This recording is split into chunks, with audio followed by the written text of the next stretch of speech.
परमेश्वर की महिमा हो। मेरे प्रिय भाई बहनों, आप सभी को जय मसीह की। परमेश्वर की दया और उसके अनुग्रह सभी पर बनी रहे, आमीन। हम बात करेंगे बाइबल की पुस्तक से 10 आज्ञाओं के बारे में कि आखिर 10 आज्ञाएं हैं क्या। चलिए देखते हैं। मेरे प्रियो, बाइबल में 10 आज्ञाओं को हम देखते हैं और बाइबल में जो 10 आज्ञाएं हैं वे 10 व्यवस्थाएं हैं जिन्हें परमेश्वर ने इजरायलियों को मिस्र की गुलामी से बाहर निकालने के बाद दिया था। 10 आज्ञाएं आवश्यक रूप से उन 513 लगभग आज्ञाओं का सार है जो कि पुराने नियम की व्यवस्था में वर्णित है। और हम इन 10 आज्ञाओं को 2 भागों में देखते हैं। पहला भाग जिसमें 4 आज्ञाएं जो परमेश्वर के साथ संबंधों का बात करती है और अंतिम 6 आज्ञाएं हमारे एक दूसरे के मतलब मनुष्य के साथ संबंधों का बात करती है। 10 आज्ञाओं को बाइबल में निर्गमन की पुस्तक अध्याय 20 वचन 1 से 17 में और व्यवस्था विवरण अध्याय 5 वचन 6 से 21 में वर्णित किया गया है, जिसे हम जानते हैं और वे इस प्रकार हैं। पहला आज्ञा, तू मुझे छोड़ दूसरों को ईश्वर करके ना मानना। ये आज्ञा एक सच्चे परमेश्वर को छोड़कर किसी अन्य की आराधना करने के विरोध में दी गई है, क्योंकि इस संसार में बहुत से ईश्वर कहलाते हैं, लेकिन यह आज्ञा इस बात को बतलाती है कि संसार में बहुत से ईश्वर कहलाते हैं लेकिन है नहीं, और परमेश्वर जो सच्चा ईश्वर है वो तो एक ही है और उसे छोड़कर अन्य ईश्वर कहलाने वाले देवताओं की आराधना ना करना। इस बात को हम पहली आज्ञा में देखते हैं। और दूसरी आज्ञा में हम देखते हैं कि तू अपने लिए कोई मूर्ति खोदकर ना बनाना, ना किसी की प्रतिमा बनाना जो आकाश में व पृथ्वी पर व पृथ्वी के जल में है। तू उनको दंडवत ना करना और ना उनकी उपासना करना, क्योंकि मैं तेरा परमेश्वर यहोवा जलन रखने वाला ईश्वर हूँ, और जो मुझसे बैर रखते हैं उनके बेटों, पोतों और परपोतों को और पितरों को दंड दिया करता हूँ, और जो मुझसे प्रेम रखते और मेरी आज्ञाओं को मानते हैं उन हजारों पर करुणा किया करता हूँ। यह आज्ञा एक मूर्ति को बनाने के विरुद्ध दी गई है जो परमेश्वर का दृश्य प्रस्तुत करता है। ऐसी कोई भी मूर्ति जिसे हम रचते हैं वह परमेश्वर का सटीक दृश्य रूप में नहीं है। किसी मूर्ति को बनाना एक झूठे देवता की आराधना करना है, इस बात को बताया गया है।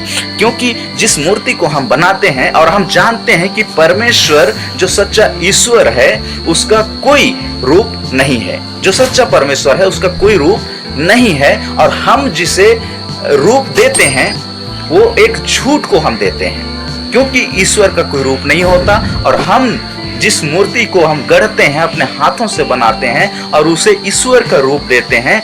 और यह दूसरी आज्ञा इस बात को झूठ बताता है और झूठे देवताओं की आराधना ना करने के विषय में बात करता है।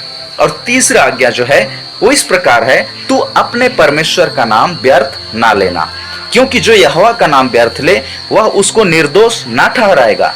यह आज्ञा मेरे प्रियो परमेश्वर का नाम व्यर्थ लेने के विरुद्ध दी गई है। आज हम देखते हैं कि उठते बैठते मुंह में ही रहता है कि हे ईश्वर, हे प्रभु, यह व्यर्थ में परमेश्वर का नाम लेना हो गया। और हमें परमेश्वर का नाम हल्के में नहीं लेना है।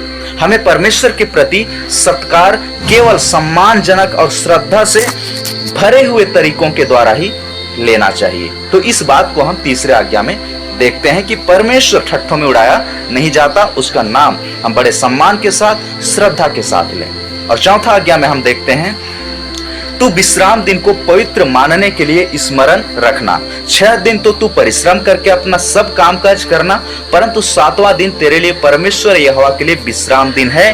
उसमें ना तो तू किसी भांति का कामकाज करना, और ना तेरा बेटा, ना तेरी बेटी, ना तेरा दास, ना तेरी दासी, ना तेरे पशु, ना कोई परदेसी जो तेरे फाटकों के भीतर हो, क्योंकि 6 दिन में यहोवा ने आकाश और पृथ्वी और समुद्र और जो कुछ उनमें है सबको बनाया, और 7वें दिन विश्राम किया। इस कारण यहोवा ने विश्राम दिन को आशीष दी और उसको पवित्र ठहराया।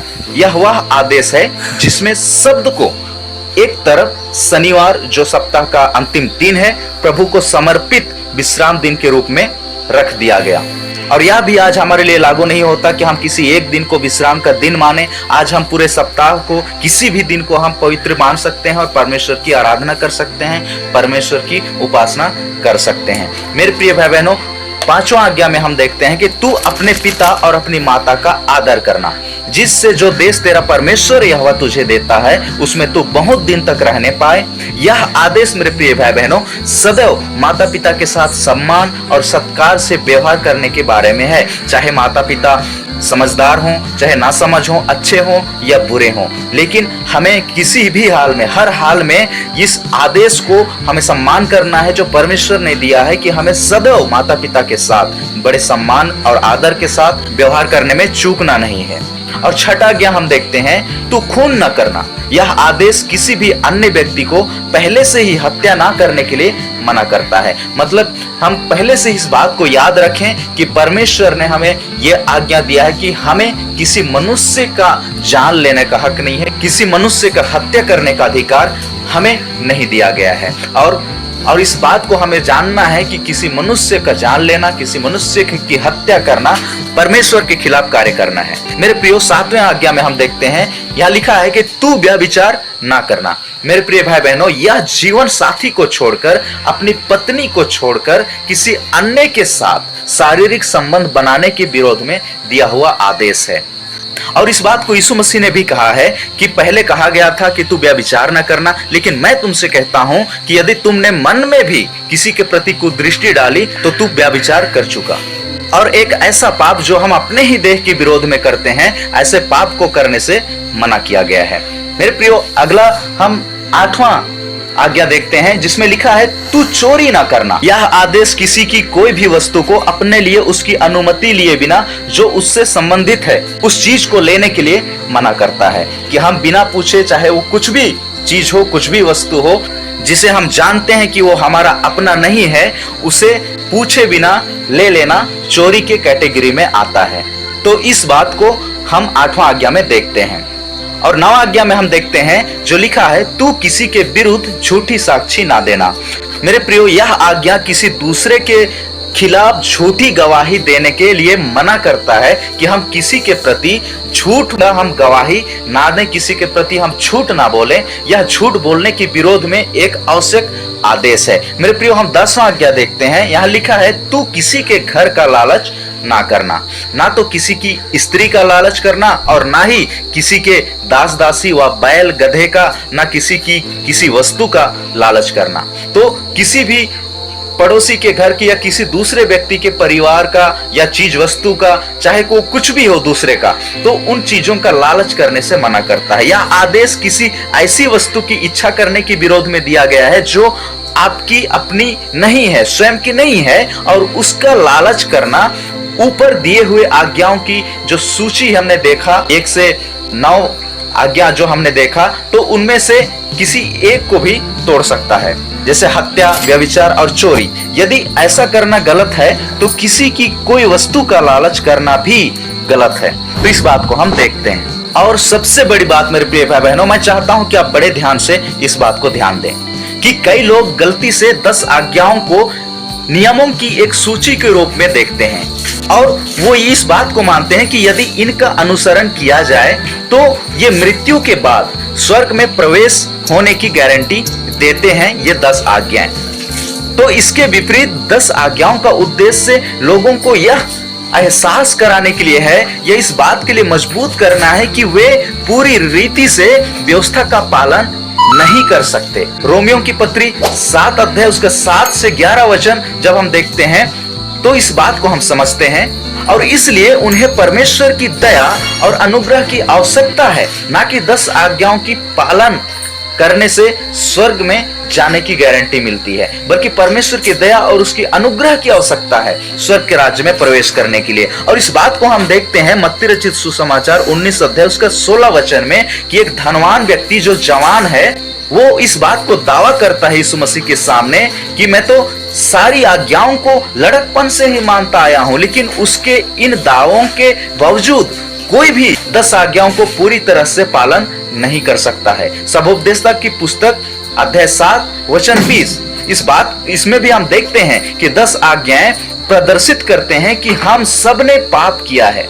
रोमियो की पत्री 3 अध्याय उसका 23 वचन, और इसलिए हमें परमेश्वर की दया और उसके अनुग्रह की आवश्यकता है, जो कि केवल और केवल मेरे प्रिय भाई बहनों यीशु मसीह में विश्वास करने के द्वारा उपलब्ध है।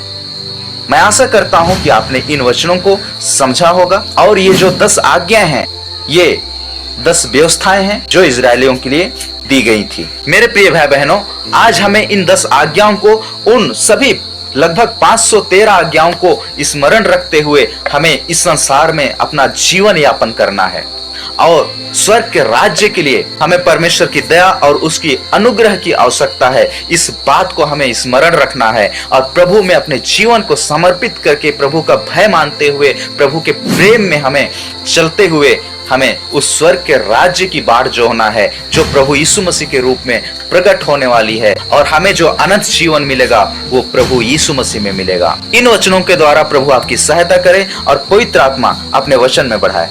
Praise the Lord.